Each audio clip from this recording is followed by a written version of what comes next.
Shalom, dalam video ini saya akan membahas dimensi bagian ketiga, yaitu dimensi manajemen dan kepemimpinan gereja.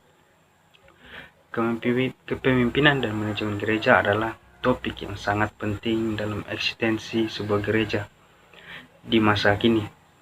Sebuah gereja Injili yang modern memerlukan kepemimpinan yang kuat dan manajemen gereja yang baik, sehat, dan terbuka sebagai landasan yang kokoh bagi perkembangan gereja.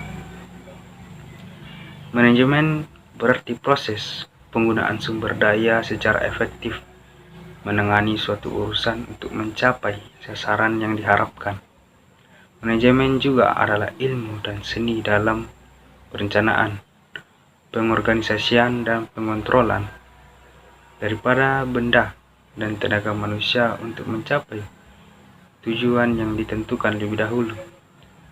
Manajemen adalah sarana pelayanan sehingga fungsi dan tekniknya dapat dimanfaatkan demi efisiensi pelayanan. Tidak ada perbedaan esensial antara fungsi dan teknik manajemen yang dipakai di dalam dan di luar gereja. Yang berbeda adalah pribadi yang melakukannya dan tujuannya. Kepemimpinan adalah perihal memimpin yang merupakan suatu seni, tata cara atau kemampuan untuk membimbing, menuntun seseorang atau kelompok untuk mencapai tujuan tertentu. Dengan kata lain, kemampuan mempengaruhi, menuntun, dan membimbing seseorang atau kelompok dan mempunyai visi dalam pribadinya sebagai landasan berpijak untuk mencapai cita-cita ataupun tujuan organisasi tersebut. Pada dasarnya, manajemen dan kepemimpinan mempunyai persamaan, yakni menggerakkan orang lain untuk mencapai tujuan bersama, walaupun dalam prosesnya mempunyai perbedaan tertentu sesuai dengan konteksnya. Dalam konteks gereja, maka ilmu manajemen dan kepemimpinan sangatlah penting untuk diketahui dan dilaksanakan agar yang diharapkan oleh gereja dapat berjalan dengan baik demi untuk kemuliaan Tuhan dan kebahagiaan warga jemaat.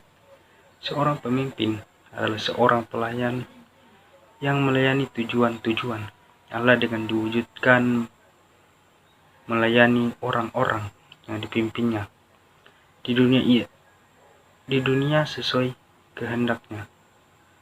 Manajemen kepemimpinan berbasis firman dan roh.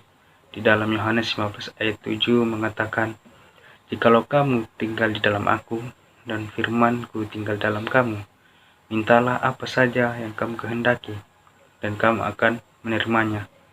Dalam Yohanes 14 ayat 12, "Aku berkata kepadamu, sesungguhnya barang siapa percaya kepadaku, ia akan melakukan juga pekerjaan-pekerjaan yang lebih besar daripada itu. Sebab aku pergi kepada Bapa." 1 Yohanes 4 ayat 4, "Kamu berasal dari Allah, anak-anakku, dan kamu telah mengalahkan nabi-nabi palsu. Itu sebab roh yang ada di dalam kamu lebih besar daripada roh yang ada dalam dunia." Yohanes 6 ayat 63, "Rohlah yang memberi hidup, daging sama sekali tidak berguna. Perkataan-perkataan katakan kepadamu adalah roh yang hidup."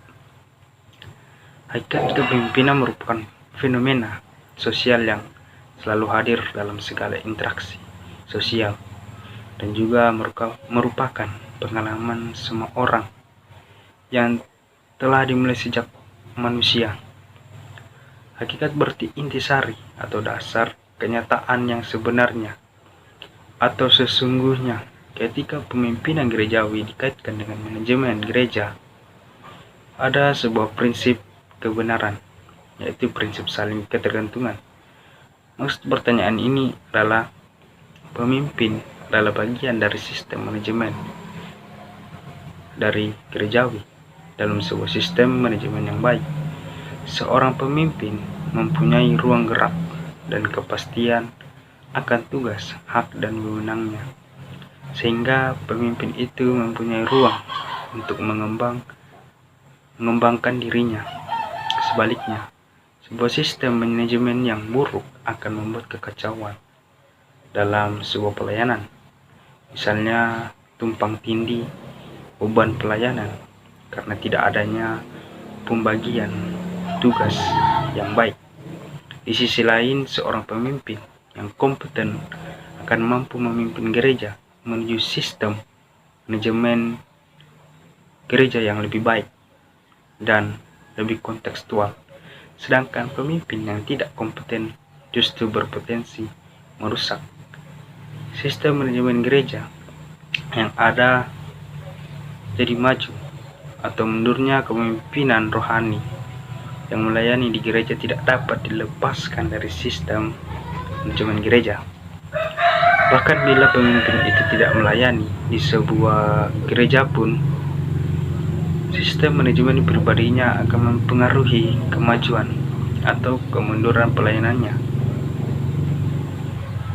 Pada dasarnya, manajemen dan kepemimpinan mempunyai persamaan, yakni menggerakkan orang lain untuk mencapai tujuan bersama, walaupun dalam prosesnya mempunyai perbedaan